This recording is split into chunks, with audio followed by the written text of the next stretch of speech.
Hello everybody, welcome to Forging Ahead with Headlam. I'm Shanice. Today we're going to talk about business plans. So, have you done your business plan yet? You don't know how to do it? Okay, let's start. So when you're doing your business plan, you have to think about a lot of things. There are different components that make up a business plan.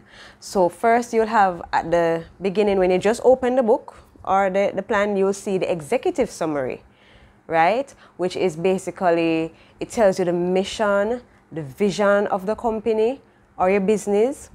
And it also has the 5 W's. Why, what, where, when, how, right?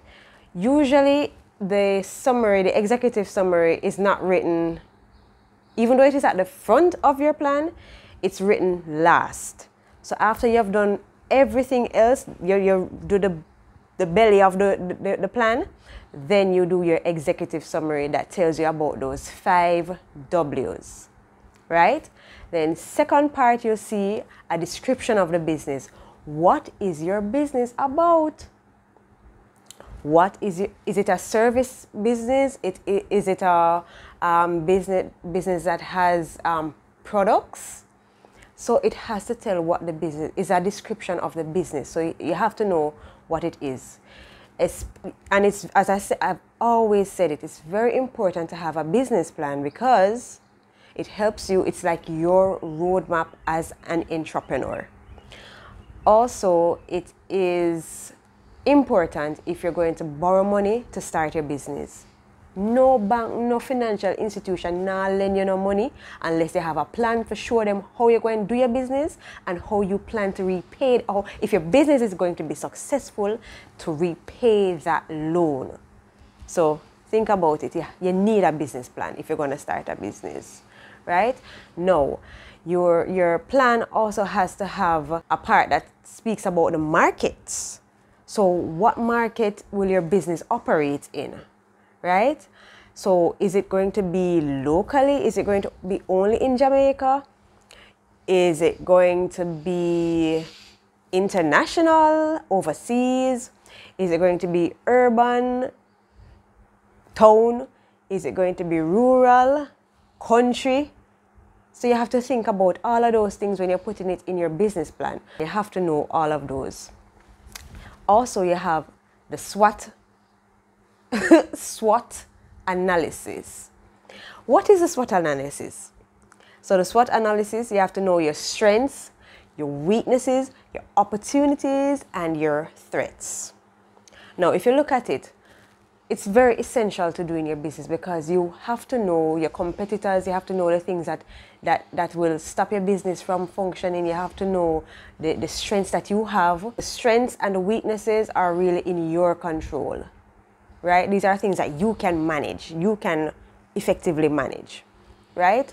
So your weaknesses, what are the things that you need to change? What are the things that are hindering your progress?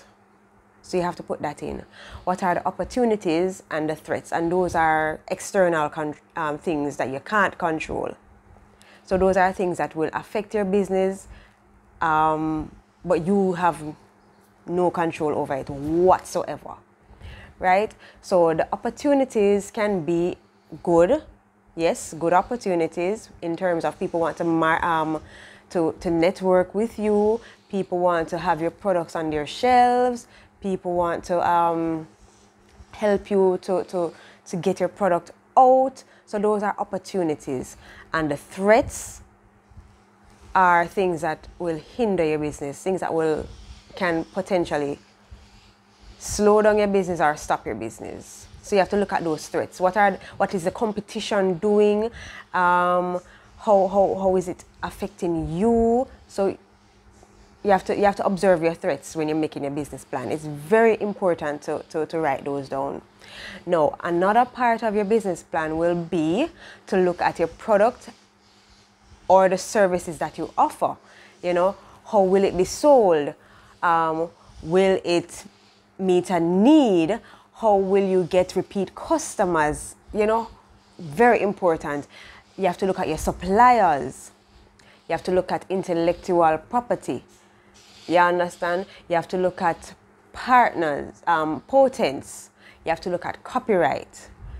If you have a logo, you have to ensure that you get it copywritten, because you don't want somebody to steal your logo, you know, especially if you're planning to go international or local. It doesn't matter. You have to get it copywritten, because you don't want to lose that, and somebody might say, oh, you know, it's my logo, and then you don't have anything to show that you were the one that came up with it. So you have to think about all of those aspects of your business, right? And it's very important, especially, you might not think it is important now, but what if you build your brand and your business start thrive, and you start get clients, and people start know you by your logo, and you start expand, and then you didn't spend time to go and copyright your property, and somebody steals your brand, your logo. How would you recuperate from that? Because you basically have to start over, you know. So you have to put that in your business plan as well. It's very important to do it. You don't want to start a brand, build up yourself, people know you, and then somebody else steal your identity. Identity theft, yeah, business identity theft. Also, you have to look at your management team. So who are the people who will be a part of this team? You understand? Will it be you alone? Will you have a team? Somebody who does the marketing, somebody who does the management of the business. You have to know that as well. You have to know your business structure.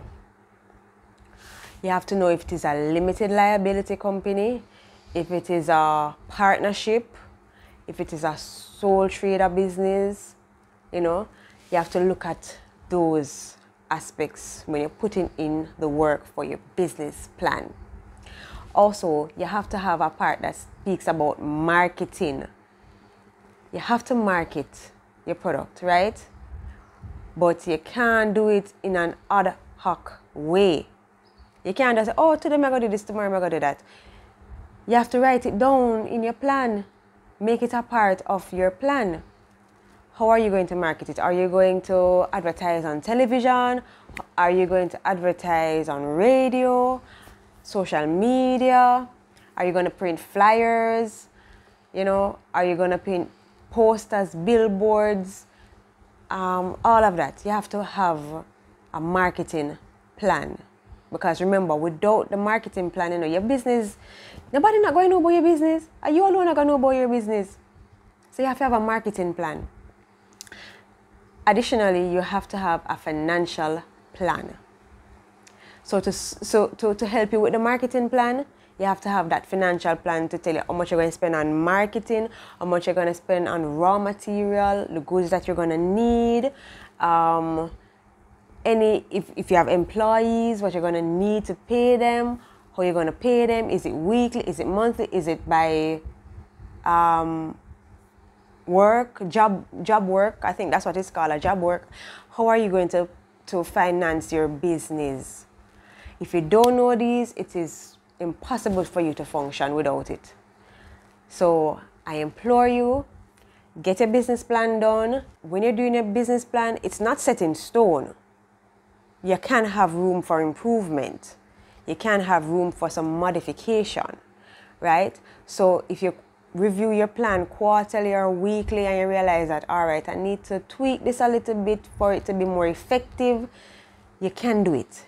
Yes, you can do that. And remember that with God, all things are possible. Have a great day, everybody.